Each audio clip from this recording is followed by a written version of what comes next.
So రీసెంట్గా కొన్ని scenarios చూస్తుంటే చాలా బాధ కలుగుతుందండి. మనకి తెలంగాణ అనేది అంత ఆషామాషి ఏం రాలేదు.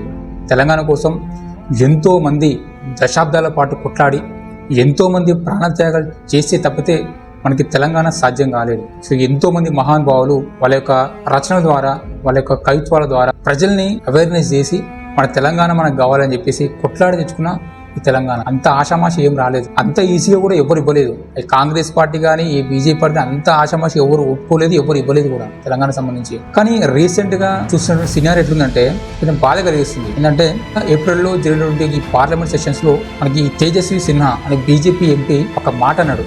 ఏమనంటే ఈ కాంగ్రెస్ పార్టీ ఈ తెలంగాణ ఆంధ్రాని ఏ విధంగా విడగొట్టిందంటే పాకిస్తాన్ ఇండియా అయితే ఏ విధంగా విడగొట్టిందో అదే విధంగా విడగొట్టింది చెప్పి కామెంట్ చేయడం జరిగింది. అయితే ఇది ఆయన పర్సనల్ ఒపీనియన్. ఆయన మైండ్లో తెలంగాణ అవమానించాలని ఏమి ఉండకపోవచ్చు. కానీ ఇక్కడ ఒక వర్డ్ ఏంటంటే పాకిస్తాన్ ఇండియా అనేది ఒకటి వర్డ్ యూజ్ చేయడము. అంటే ఇప్పుడు ఆంధ్ర అనేది ఆల్రెడీ బీజేపీ దోస్తానం ఉంది కాబట్టి ఖచ్చితంగా పాకిస్తాన్ ఇండియాలో ఇండియా అనేది ఆంధ్ర అవుతుంది, పాకిస్తాన్ అనేది తెలంగాణ అవుతుంది. సో దీనిపైన కూడా కొంతమంది అంటే బీఆర్ఎస్ సంబంధించిన నాయకులు వాళ్ళు ఎటువంటి అధికారం లేదు, వాళ్ళు ఏం లేదు కాబట్టి కొంచెం ప్రొటెస్ట్ చేశారు కానీ లైట్ గా. కానీ అధికారంలో ఉన్నటువంటి కాంగ్రెస్ అనేది ప్రొటెస్ట్ చేయాల్సింది కానీ పెద్దగా వాళ్ళు రియాక్ట్ కాలేదు. తెలంగాణ సంబంధించి బీజేపీ లీడర్లు కూడా పెద్దగా ఎవరు రియాక్ట్ కాలేదు. ఇన్ఫాక్ట్ ఏం చేశారు, కవర్ చేయడానికి ట్రై చేశారు. ఆయన అన్నది అట్లా కాదు ఇట్లా కాదు అని చెప్పేసి కవర్ చేయడానికి ప్రయత్నించి చెప్తే మరి ఇంత ఈ విధంగా ఆడడానికి కారణం ఏందని చెప్పి అని ఎవరు కూడా పెద్దగా దీన్ని ముందుకు తీసుకెళ్లేదు.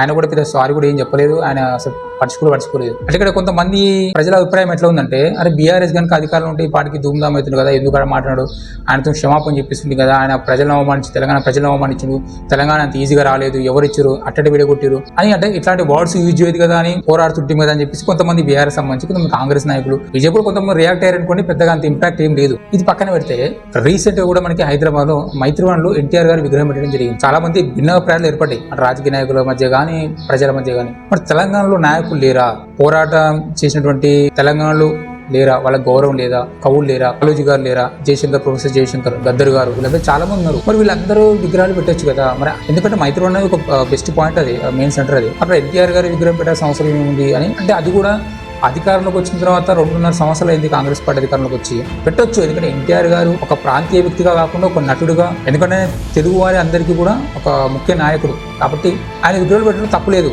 అందులో ఒకటి ఏంటంటే ఇప్పుడున్న కాంగ్రెస్ గవర్నమెంట్, అక్కడున్న తెలుగుదేశం పార్టీ, ఇప్పుడున్న అధికారంలో ఉన్న సీఎం గారు కూడా ఆయన గురు శిష్యులు కాబట్టి ఆయనకు సపోర్ట్ ఇస్తున్నారు. ఆయన కావాలని తెలుగుదేశం పార్టీ సంబంధించిన అభ్యర్థి విగ్రహాలు పెడుతున్నారని చెప్పేసి చాలా మంది అభిప్రాయపడుతున్నారు. కావచ్చు దాంట్లో, ఎందుకంటే పవర్లో ఉన్నాడు కాబట్టి ఏమైనా చేయొచ్చు, దాన్ని ఎవరు ఆపలేదు, దాన్ని అడ్డుకోలేదు. ఎందుకంటే అధికారం అంటే అట్నే ఉంటుంది, మనం ఇచ్చిన అధికారమే కదా, ప్రజలు ఓటేసి గెలిచింది కాబట్టి ఆయన ఏం చేసినా నడుస్తుంది. కాకపోతే ఇక్కడ బాధ కలిసే విషయం ఏంటంటే రాష్ట్రంలో కూడా ఉన్నారు కదా, జయశంకర్ గారు ఉన్నారు, కాళోజీ గారు ఉన్నారు, గద్దర్ గారు కూడా ఆయన ప్రజల్ని ఏకం చేయడంలో ఆయన పాటలు ఎంతో ప్రాముఖ్యం పోషించినాయి తెలంగాణకి ఉద్యమ పోరాటంలో. సో అంత ఆషామాషి ఏం రాలేదు తెలంగాణ అనేది. సో ఇప్పుడు ఏంటంటే కాంగ్రెస్ పుణ్యం వచ్చిందని కొంతమంది కామెంట్లు, ఎవరు పుణ్యం రాలేదండి నా అభిప్రాయం. ఎందుకంటే ఇప్పుడు నేను ఇంత చెప్పడానికి రీజన్ ఉంది. ఎందుకంటే 2012లో నేను డిగ్రీ చేసేటప్పుడు కూడా నేను కూడా కొట్లాడినా తెలంగాణ కోసం. మేము మా కాలేజ్ తరఫున అందరం పోయి కూడా తెలంగాణ కోసం ఉస్మానియా గేట్ దగ్గర కూడా చాలా మంది కొట్లాడినాం. అప్పుడు నేను కూడా దెబ్బలు తిన్నా, జై తెలంగాణ అన్నందుకు నన్ను కూడా కొట్టారు. సో అట్లా, ఎందుకంటే నాకు బాధ అనిపిస్తుంది.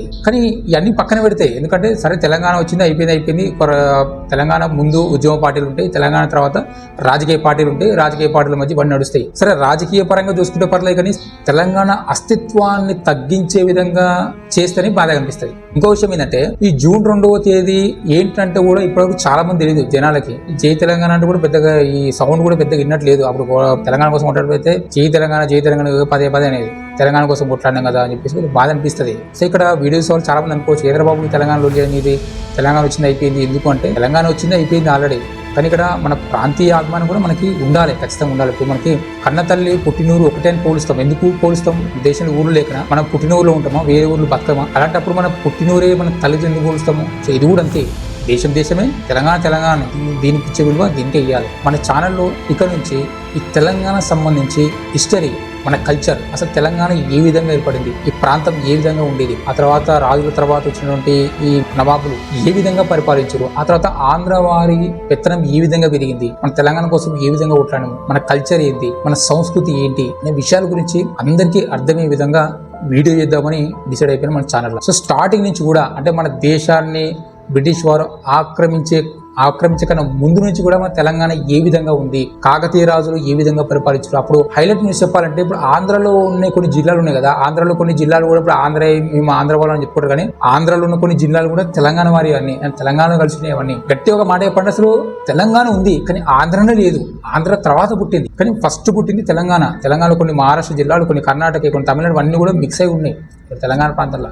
దీని పేరు కూడా వేరే ఉంది. సో పాత పేర్లు ఏంటి, సో దీని పుట్టు పూర్వతాలు ఏంటి అని అందరికీ అర్థమయ్యే విధంగా, ఎవరైతే ఈ కాంపిటీషన్ ఎగ్జామ్స్ కి పోటీ పడుతున్నారో వాళ్ళకందరికీ కూడా అర్థమయ్యే విధంగా కూడా ఒక సిరీస్ చేద్దామని. సో అది కూడా మీ యొక్క అందరి సపోర్ట్ తోని, ఎందుకంటే దానికి అంత ఆషామాషం కాదు. దాని డేటా సేకరించడము, దాని కరెక్ట్ ఇన్ఫర్మేషన్ ప్రొవైడ్ చేయడము, దానికి సంబంధించిన విజువల్స్ కానీ ఇవ్వడం అనేది ఆషామాషం ఏం కాదు. దాని వెనకాల చాలా కష్టం ఖచ్చితంగా ఉంటుంది. సో అందుకని కష్టాన్ని గుర్తిస్తారని నేను కోరుకుంటున్నాను. సో నెక్స్ట్ మండే నుంచి కూడా మన తెలంగాణ ఎట్లా ఏర్పడ్డది, దాని కల్చర్ ఏంది అనేది స్టార్టింగ్ నుంచి కూడా, అంటే మనకి హిస్టరీ ఎక్కడి నుంచి స్టార్ట్ అయింది, మన భౌగోళిక స్వరూపం నుంచి ఎట్లా ఉంది అనేది, ఎలా మార్పు చెందింది, మనుషుల మెంటాలిటీ ఎలా చేంజ్ అయిందని విషయాల నుంచి చెప్పడానికి ప్రయత్నిస్తాను. ఆ తర్వాత సంస్కృతి భౌగోళిక స్వరూపం గురించి చెప్పడానికి ప్రయత్నిస్తాను.